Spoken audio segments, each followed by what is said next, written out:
Okay, here in number one, it says find the perimeter of an equilateral triangle that has sides of 13x minus 12 and 10x plus 3. So here's my triangle, and let's assume this is an equilateral triangle. So what does an equilateral triangle, what does that mean? Well, it means that every side of the triangle is the same length. So this side is the same as this side is the same as this side. And so what I'm told here is that one side's 13x minus 12. So let's say, let me call this side 13x minus 12.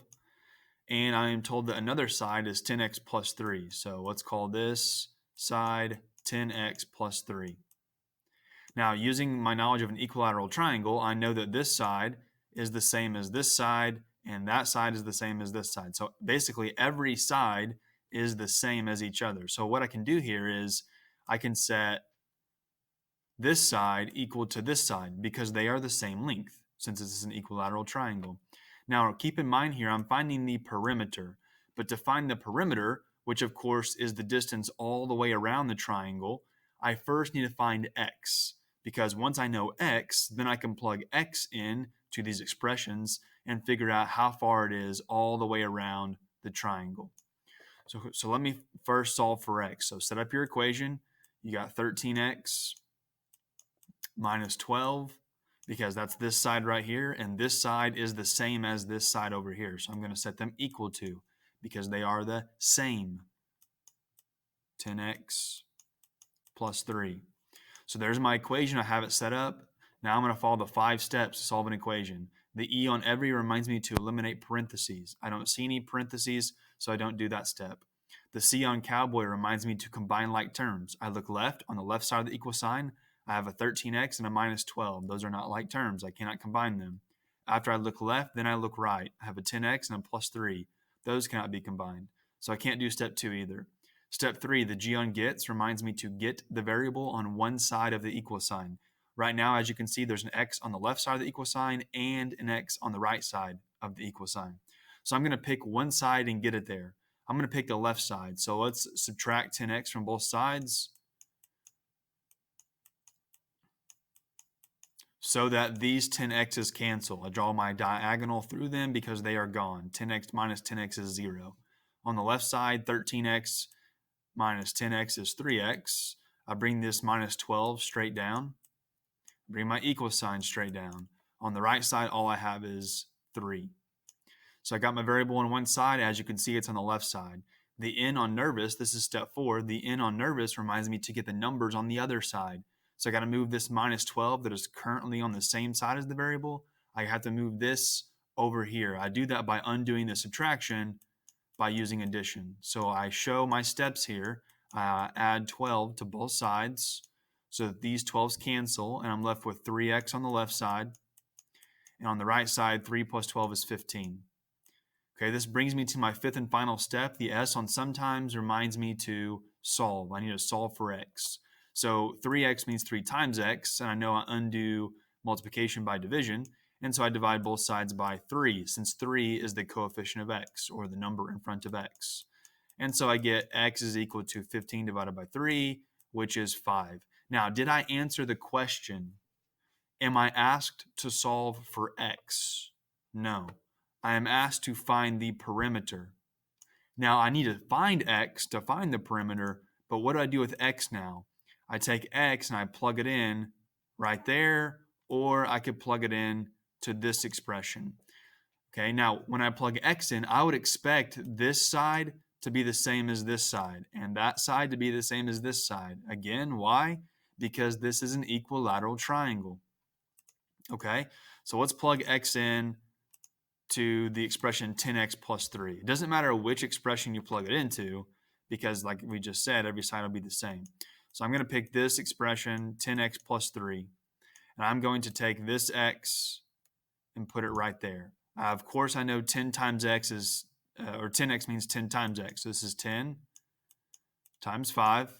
Notice how I'm putting what the variable is equal to in parentheses, plus 3. So 10 times 5 is 50. Plus 3, that's 53. Is that my answer? No, it's not. That's the length of one side. So that's the length of this side and this side, and this side, right? Every side would be 53 units. And so if that's the case, what's my perimeter? What's the distance all the way around the triangle? Well, I have to add up all the sides.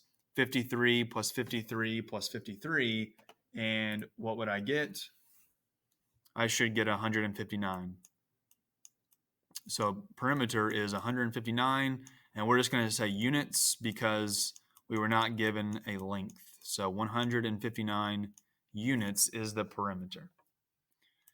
Okay, number 2, 7 minus 2 times a number is the same as the number minus 2. Question is, what is the number? Okay, so we need to write an equation here given this sentence.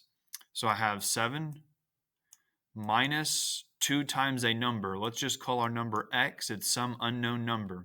So 7 minus 2 times x is the same as, that is language for the equal sign. 7 minus 2 times a number, which we're calling x, is the same as, or is equal to, the number, which we said was x, minus 2. Okay, so now we have our equation set up, and you can solve the equation for the variable x, and that would be your number. Number 3, at a carnival, you spend $6 on food and buy 12 game and ride tickets. Your friend spends nothing on food and buys 20 game and ride tickets. You both spend the same amount of money. All of the game and ride tickets cost the same amount. How much does each ticket cost? Okay, so what we're doing here is you're comparing the amount of money you spend to the amount of money your friend spends. And as it says here, it says you both spend the same amount of money. Okay, that essentially is going to be our equal sign. So I have, let's say, you spend the same as your friend. So we'll put friend, you equals friend. So what we're saying here is the amount of money that I spend is the same as the amount of money my friend spends. So let's first figure out the amount of money that I spend. At the carnival, it says I spend $6 on food. So I'm going to put 6. I spend $6 on food. And I buy 12 game and ride tickets. Now, I don't know the cost of the game and ride tickets yet. So what I need to do there is I need to have 6 because I spent $6 on food. Plus, I bought 12. Let's just call this G for game and ride tickets. So I bought 12 tickets at some cost, which I don't know. So I would need to multiply 12 times the cost of the tickets. But right now, that's our variable. That's our unknown. We're going to figure out what G is here in a minute. So I spend $6 on food plus 12 times the cost of the tickets because I bought 12 tickets. Then I bring my equal sign down. Over here, my friend, it says, spends nothing on food. So I could write a 0, but I don't really need to. My friend spends nothing on food and buys 20 game and ride tickets. So they spend 20. They buy 20 tickets at some cost, which we don't know yet. So we're going to call that G. Now I can solve my equation for G, and what G will tell me is the cost of the game and ride tickets. So follow the 5 steps to solve equations. I have no parentheses, no like terms. I need to get my variable on one side.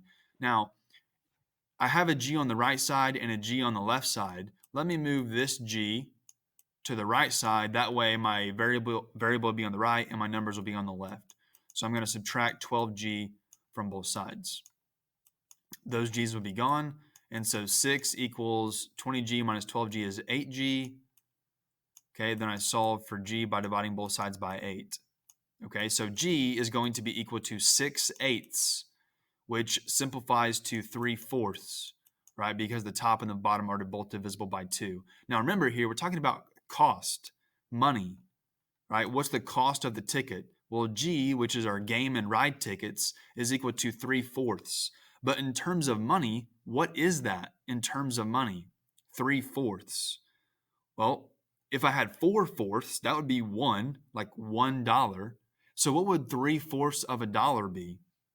Well, think in terms of quarters. If you had 1/4 or 1/4, that'd be 25 cents. If you had 2/4 or 1/2 of a dollar, that'd be 50 cents. If you have 3/4 of a dollar, you have 3/4. And how much is 3/4 worth? 75 cents, right? So the cost of each ticket must be 75 cents. That's our answer, 75 cents. Okay, I'll just mention these other ones. Number 4, it says 4 less than -7 times a number. So what does -7 times a number look like? -7 times a number looks like -7, we'll call it n for number. There's -7n. If I want 4 less than that, I must start with this and take 4 away from it. So be very, very careful on problems like this, where you have 4 less than or 6 less than something. You have to start with the something and then take 4 away from it. Okay, then we have is equal to, there's our equal sign. Then on the right side, we would have 13 minus 6 times the number. So there's 6n. Okay, and now you can solve the equation for n and find the number. Okay, 5 you can try on your own. 6 is very similar to number 1, perimeter of an equilateral triangle. So solve for x, and then take x and plug it in to find the length of the sides, and then add all the sides together to get the perimeter, just like we did in number 1. Okay, number 7 here, just follow the 5 steps to solve equations, and frame 8 here is telling you how to